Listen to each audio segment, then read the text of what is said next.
சாத்தூர் பாரம்பரிய சமையலில் உருளைக்கிழங்கை வச்சு வறுவல் பண்ணுறது எப்படின்னு செய்து காட்டுறேன், பார்ப்போம்.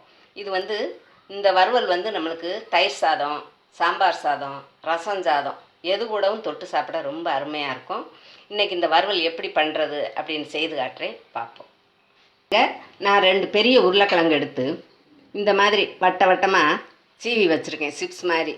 நீங்கள் எவ்வளவு தேவையோ உங்களுக்கு அந்த அளவுக்கு உருளைக்கிழங்கு எடுத்து இதே மாதிரி வட்ட வட்டமாக சீவி வச்சுக்கோங்க. 2 தடவை நல்லா சுத்தம் பண்ணி வச்சுருக்கேன். இப்போ ஒரு பாத்திரத்தில் தண்ணி வச்சு கொதிக்க வச்சு இதை உள்ளே போட்டுருவோம்.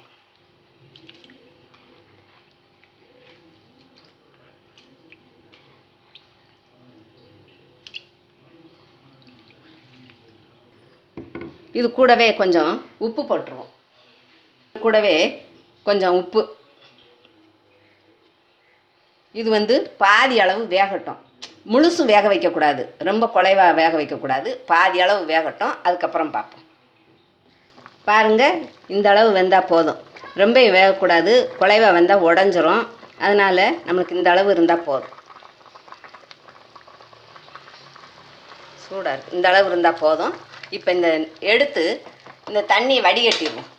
போதும், நம்மளுக்கு இந்த அளவு வெந்தால் போதும். இங்கே உருளைக்கிழங்கு பாதி அளவு வேக வச்சு தண்ணியை வடிகட்டிட்டு உருளைக்கிழங்கு எடுத்தாச்சு.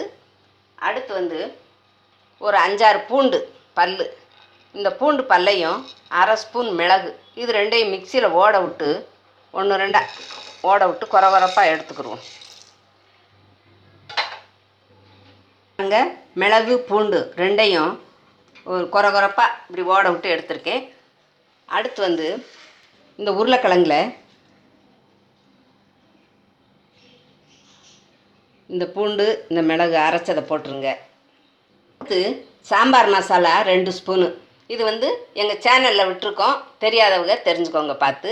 இதையும் உள்ளே போட்டுருவோம். ஒரு 2 ஸ்பூன் அளவு போடுங்க. அதுக்கப்புறம் ஃபஸ்ட்லேயே நம்ம கொஞ்சம் உப்பு போட்டிருக்கோம், இன்னும் கொஞ்சம் உப்பு போட்டுக்கோங்க. பாதி அளவு உப்பு போட்டிருந்தோம், இன்னும் கொஞ்சம் உப்பு போட்டுங்க. இப்போ எல்லாம் ஒன்றா இப்படி மிக்ஸ் பண்ணி வச்சுக்கிடுவோம்.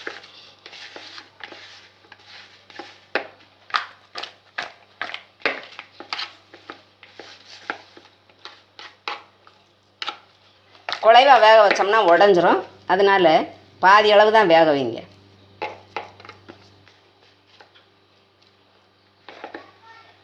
போதும். இப்போ அடுத்து கடாயை அடுப்பில் வச்சு கொஞ்சம் எண்ணெய் விட்டுக்குருவோம். நல்லெண்ணெய் தான் விடணும், இதுக்கு நல்லா இருக்கும் சிப்ஸ் வறுவல். அதனால் கொஞ்சம் நல்லெண்ணெய் விட்டுக்கோங்க, கொஞ்சம் அதிகமாகவே விட்டுக்கோங்க. எவ்வளவு போடுறீங்களோ அந்த அளவுக்கு எண்ணெய் சேர்த்துக்கோங்க. எண்ணெய் சூடாகட்டும். எண்ணெய் சூடாகிடுச்சு. இப்போ கடுகு, உளுந்தம்பருப்பு,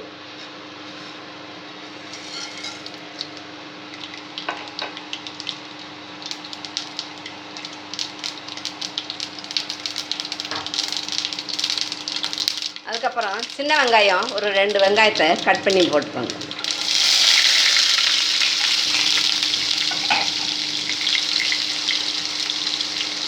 அதுக்கப்புறம் கருவேப்பிலை,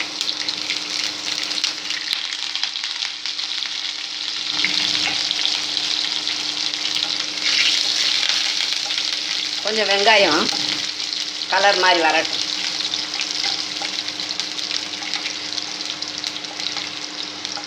நல்ல வெங்காயம் வதங்கிடுச்சு. இப்போ உருளைக்கிழங்கு எடுத்து உள்ளே போட்டுருவோம்.